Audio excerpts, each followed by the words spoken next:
What's up, everybody? Rusty Buckets of the 2 Buck Sports Show here with your post-game bounce. The Memphis Grizzlies lost tonight at Cleveland, 129-123, in a gut-wrenching loss. You know, this one is a little bit easier to swallow than some of the ones we've seen previously because the guys were engaged. We had an engaged John Morant tonight, finished with 21 and 10, a double-double on the night.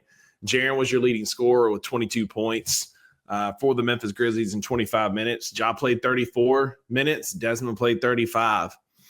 The stat sheet's not going to show it, but Edey had a good game. It wasn't a great game by any stretch, but it was a good game. A lot of tap outs. He had 8 offensive rebounds on a night when we got obliterated on the offensive glass. For Edey to have 8, it was a good night for the rookie out of Purdue. It wasn't his best showing. Again, 6 points, 9 boards, 1 steal, and a block. But it was a good night for Edey. His tap outs worked a little bit better. He had a couple big rebounds in the fourth quarter where he caught the ball high and he kept it there. He didn't try that BS where he tries to get a dribble or bring the ball down, but he had some strong rebounds in the fourth quarter that kept some possessions alive for us. The only 2 guys with a positive plus-minus tonight, Jaren Jackson Jr. and Vince Williams Jr., both guys at +7. I mean, that's your lineup right there. When you need to stop, when you need guys to step up and make a play, it's going to be Jaren and Vince going forward. Vince was chaotic tonight in a lot of passing lanes, getting deflections, getting steals. Finished with 10 points in 20 minutes, 2 steals, again, a +7 on the night. Vince played winning basketball tonight. He stepped up in a lot of ways, made some clutch threes, a clutch 3 late for us, finishing 1 of 2 for the game from beyond the arc. But, I mean, it just came down to Cleveland was the better team. This was a playoff-like game. And give me a 7-game series like this in the finals, and it would feed families. I mean, that'd be electric television. I mean, tonight was a great playoff atmosphere. And, again, the Grizzlies stepped up. Like, there's a few things I'll talk about that we could have done better. But we played hard. We played with effort. We were bought in. And a 7-game series with the Cavaliers would be unbelievable in the finals. Like, what a great matchup that would be, because tonight was playoff basketball. Even had a scrum on the sideline. But once again, Desmond Bane got a tech, and we're like 1-6 now, or 1-7 when he gets a tech.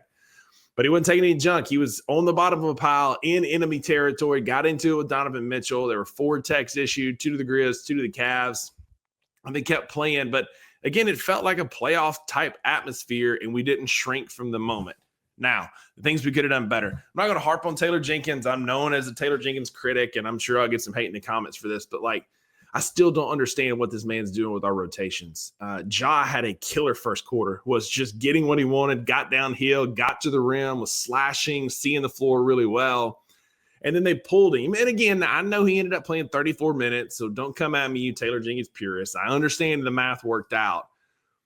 But Donovan had a great first quarter for the Cavs and kept playing and had 22 points before Ja came back into the game midway through the second quarter.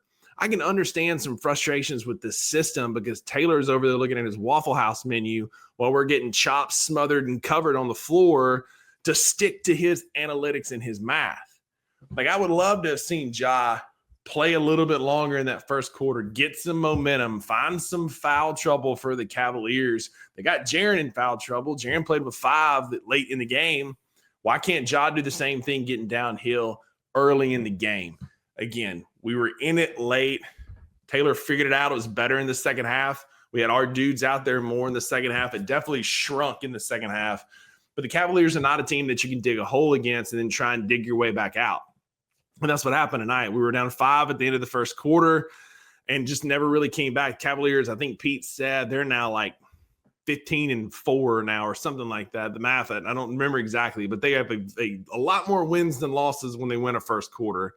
And we gave it everything we had, but then we come out of the second with no John Morant, who was the hottest hand on the court, not named Donovan Mitchell, on the bench. It still just blows my mind. Turnovers were a bit of a problem tonight, not like they have been historically. We had 13 turnovers. They had 14 turnovers. Biggest thing is they only had 19 points over turnovers. I mean, again, that's the difference in the game. You get rid of a couple of those turnovers, get back on defense, don't allow a couple run-out dunks, and you're back in this game. You lose by 6. You take away half of those points on turnovers, and you win pulling away. But the story of the night tonight, the Memphis Grizzlies are one of the best rebounding teams in the NBA at a +4.5. We got dominated on the glass. Got out-rebounded 57-37. That does not happen to us often. Out-rebounded by 20 rebounds. The glaring difference was on the offensive side, 22-12. They out-rebounded us in the offensive glass. Tough night on the boards, but listen, again, I'm not going to harp on this team because we rose to the occasion. We were in it. We were a one-possession game late in the fourth quarter with the best team in the NBA. The Thunder can miss me, man. It's not the Thunder. It's the Cavaliers. I've seen both of these teams now. I saw the Thunder in person, and they're good. Don't get me wrong. But this Cavs team is deep. They do a lot of things well. They're one of the best clutch teams in the NBA. On the broadcast tonight, Pete said the Cavaliers shoot 48% from three in clutch minutes, and that's tough. And so the Cavaliers are a great basketball team. We went toe-to-toe with them. Finishing the road trip 1-2 was not ideal, right? Like you lose, you win one at Orlando, but you let two get away. Like we're looking at 3-0 on this road trip. Like the Pacers, it was the second quarter. We just let it get away from us and we couldn't catch back up. And tonight felt like one of those games where like you drop something behind the couch, and as you reach for it, instead of grabbing it, you push a little further out of the way, and then you push it a little further out of the way, and a little further out of the way. And that's how tonight went. But you can't be mad at the effort tonight. The guys hustled. They were engaged. They played hard. Dez had passion, was feisty after the fight. Jaren was getting buckets. Like we played well tonight outside of the rebounding discrepancy. But it's behind us now. We lost. Is what it is. We head into Tuesday night's game against the Suns in a big way. We're sitting at 37-20. We didn't hit that 40th win before we got our 20th loss, but we can get to 40 before we hit 21. That's Phil Jackson's formula for real contending teams is the 40-20 rule. We got our 20th loss tonight. We're 37-20, but we've got a 5-game homestand coming up, and we play really good basketball at home. I think everybody can admit that, even the haters out there in the spaces. But the Grizzlies start Tuesday night against the Suns, where we host the Suns, 7 o'clock tip. We've beaten the Suns already this year, but that doesn't matter. We got to step up and win this game. Like, we've got to win 4 of these home games. Like, this is your time to get some momentum. Road trip's over. It is what it is. A tough road trip. We played 3 road games in our last 4. That's tough to go out and get wins. But, hey, is what it is, right? Like, actually, no, that's 4 straight road games going back before the All-Star game, including 3 out of 4 coming back from the All-Star game. So we played the Clips before the All-Star break, and then 3 road games to start the back half of the season. We host the Suns at home on Tuesday before we get the Knicks at home to wrap up February on Friday.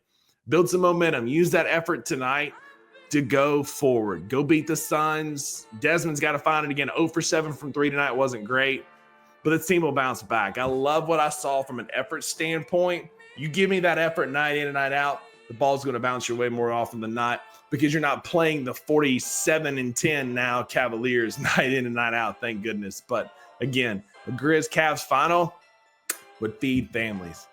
End of the day, it's a loss, but the Grizzlies played hard. Go Grizz. We'll see y'all on Tuesday.